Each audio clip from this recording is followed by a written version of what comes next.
Hello everyone, welcome back to your own channel scientia.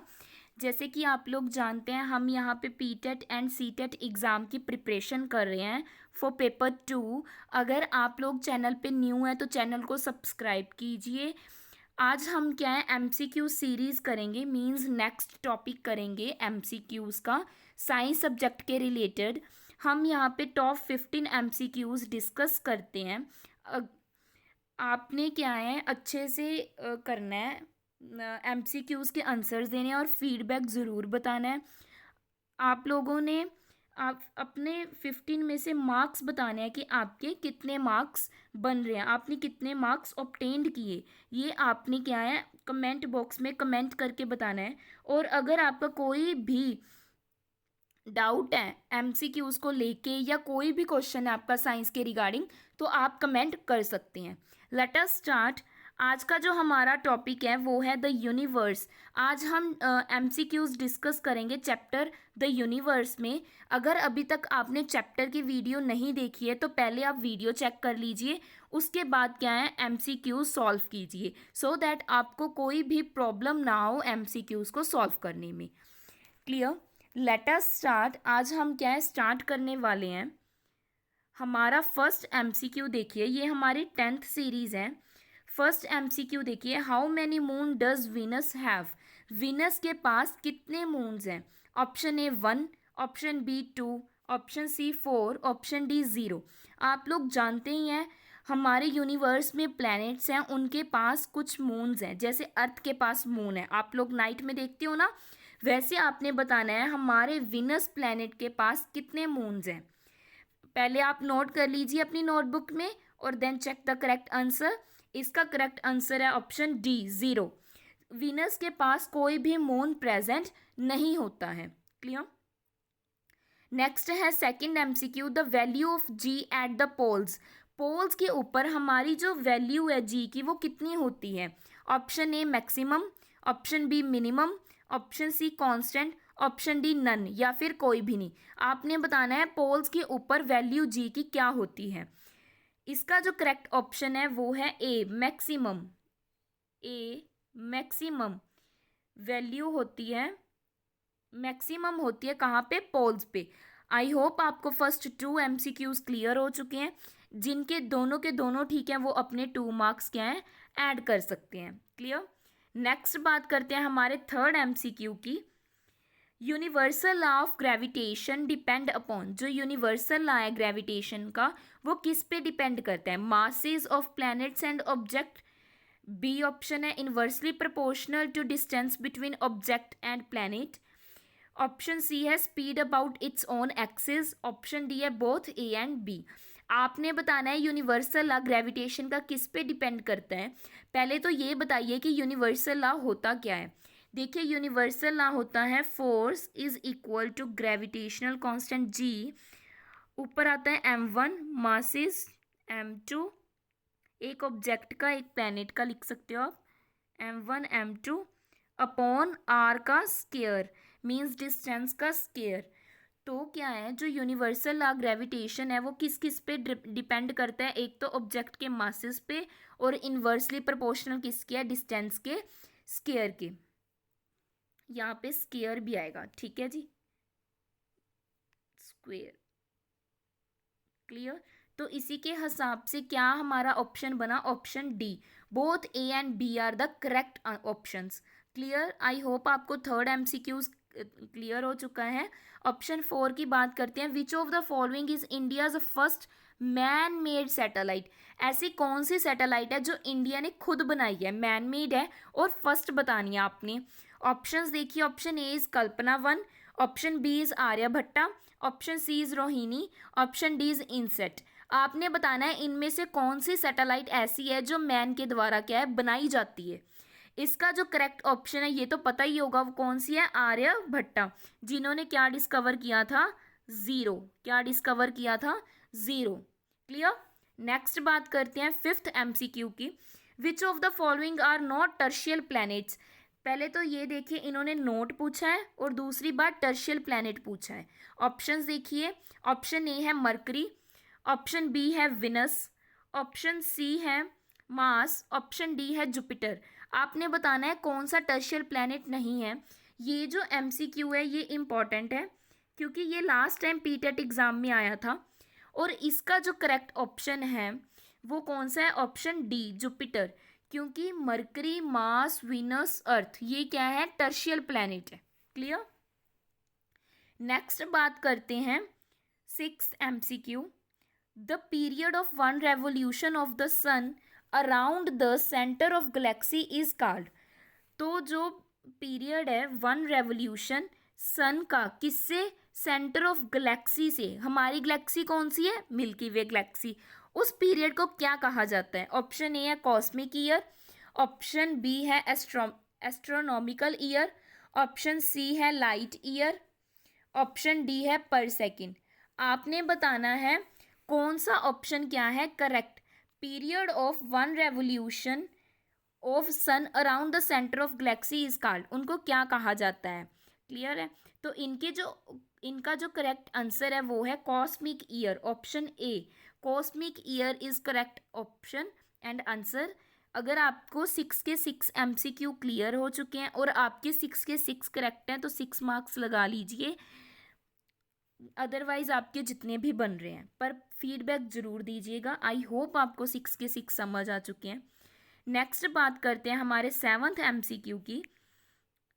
Movement of earth on its axis, जो अर्थ की movement होती है अपनी axis के अराउंड, जैसे एक लट्टू घूमता है, उसको क्या कहा जाता है। Option A revolution, option B rotation, option C cycle, option D resolution. आपने बताना है अर्थ की जो मूवमेंट होती है अपनी एक्सिस के अराउंड उनको क्या कहा जाता है।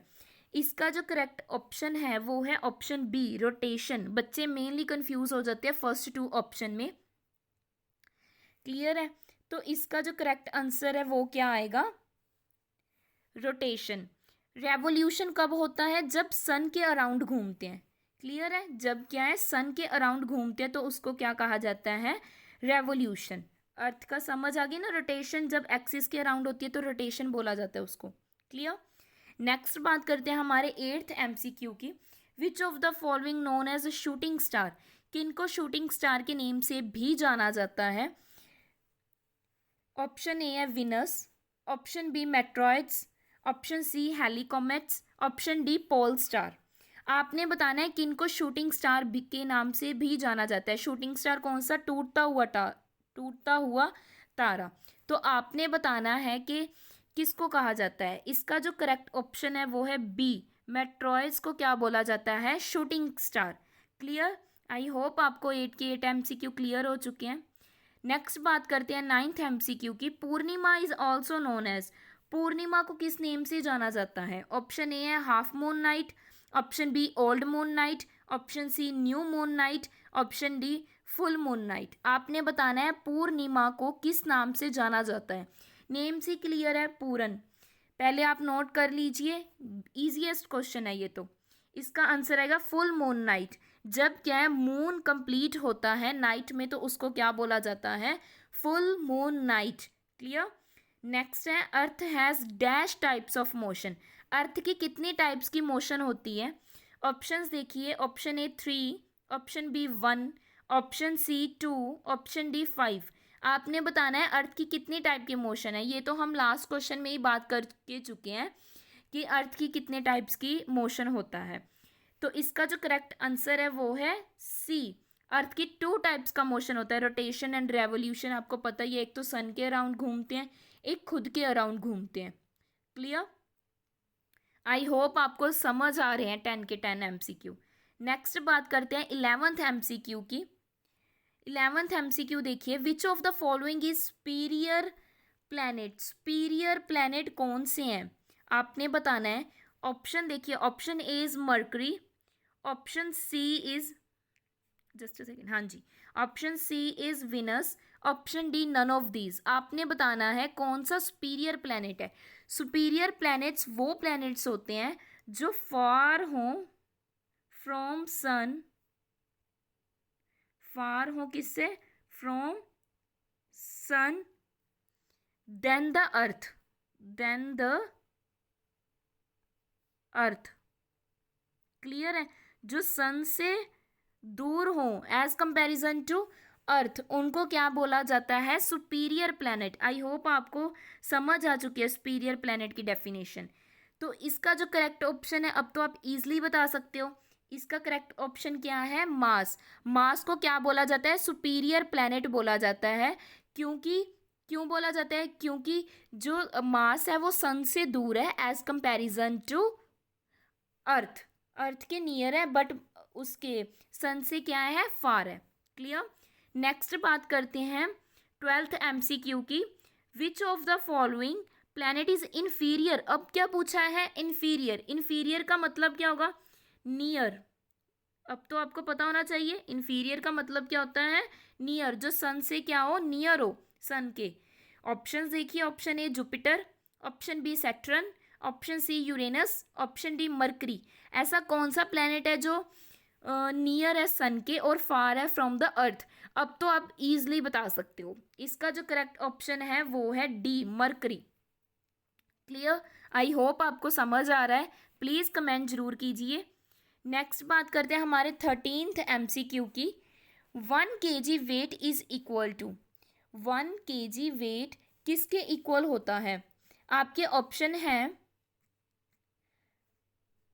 आपके ऑप्शंस हैं A 0.98 newton, option B 9.89, option C 98 newton, option D 9.8 newton. आपने बताना है इसमें से कौन सी करेक्ट ऑप्शन है। और ये बिल्कुल इजी क्वेश्चन है, आपको ये पता होना चाहिए कि 1 kg वेट किसके इक्वल होता है। तो इसका जो करेक्ट ऑप्शन है, पहले आप नोट कर लीजिए अपनी नोटबुक पे, then check the correct answer. इसका जो करेक्ट आंसर है वो है option D, 9.8 newton. 1 kg is equal to 9.81 newton. ये जो 981 है ये कई बार मिसिंग भी होता है, आपने इसीलिए याद रखना है 9.8 न्यूटन। क्लियर। नेक्स्ट हम बात करते हैं रिलेशनशिप बिटवीन जी एंड जी। जी और जी के बीच में क्या रिलेशन है? एक तो ग्रेविटेशनल कांस्टेंट है, एक ग्रेविटी। इनमें इनके बीच में बताना है आपका जो रिलेशन क्या होता है इन दोनों के बीच में। ऑप्शन ए देखिए, g is equal to G M by R. Option B, g is equal to G M square by R. Option C is equal to g upon G M upon R square. Option D, g is equal to G square M by R square. ये तो बिल्कुल easy है, आप बता ही सकते हो। Mainly universe chapter के जो MCQ हैं वो ईजी होते हैं, बस आपको कंसेप्ट क्लियर होना चाहिए। क्लियर। तो अगर आपको कंसेप्ट क्लियर है तो आप कोई भी MCQ ईजिली सॉल्व कर सकते हो। इसीलिए मैंने पहले बोला है कि पहले आप चैप्टर देखिए, पहले आप चैप्टर को समझिए, उसके बाद MCQ सॉल्व कीजिए। अगर आपने चैप्टर नहीं किया तो आप डायरेक्ट करने आए हो MCQ, तो आपसे नहीं हो पाएंगे। आपने तभी बोलती हूँ फीडबैक दीजिए, मुझे भी तो पता चले। क्लियर। तो इसका जो करेक्ट ऑप्शन है वो है option C, G is equal to G M upon R का square.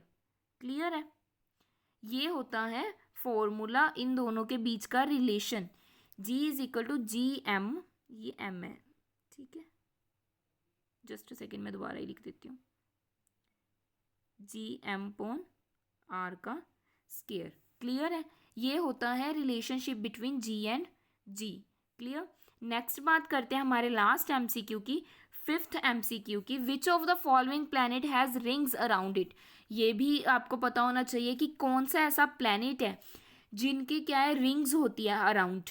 Option A Jupiter, option B Venus, option C Saturn, option D Neptune. ऐसी कौन सी ऑप्शन है या कौन सा प्लैनेट है जिसके अराउंड रिंग्स प्रेजेंट होती हैं? जैसे मून्स प्रेजेंट होते हैं वैसे आपने बताना है रिंग किसके अराउंड प्लैनेट, कौन से प्लैनेट के अराउंड होती है। जैसे ये प्लैनेट है, इसके अराउंड ऐसे रिंग बनी होती है, ठीक है। तो आपने बताना है कि किसके अराउंड क्या है, रिंग प्रेजेंट होती है। 4 के 4 ऑप्शन आपके सामने, पहले आप नोट डाउन कीजिए, then check the correct answer, जैसे कि मैं पहले बोल ही रही हूँ। तो इसका जो करेक्ट ऑप्शन है वो है ऑप्शन सी, सैटर्न के पास क्या है, रिंग्स प्रेजेंट होती है। प्लैनेट के अराउंड क्या है, ऐसी कंप्लीट रिंग प्रेजेंट होती है। क्लियर। आई होप आपको क्या है समझ आ चुके हैं 15 के 15 MCQ। Thank you so much. Like कीजिए वीडियो को, कमेंट कीजिए और शेयर कीजिए अपने फ्रेंड्स के साथ। और अगर आप चैनल पे न्यू हैं तो चैनल को सब्सक्राइब करना मत भूलिएगा और बेल आइकन को प्रेस कर लीजिएगा सो दैट आपको डेली की अपडेट मिलती रहे। Thank you.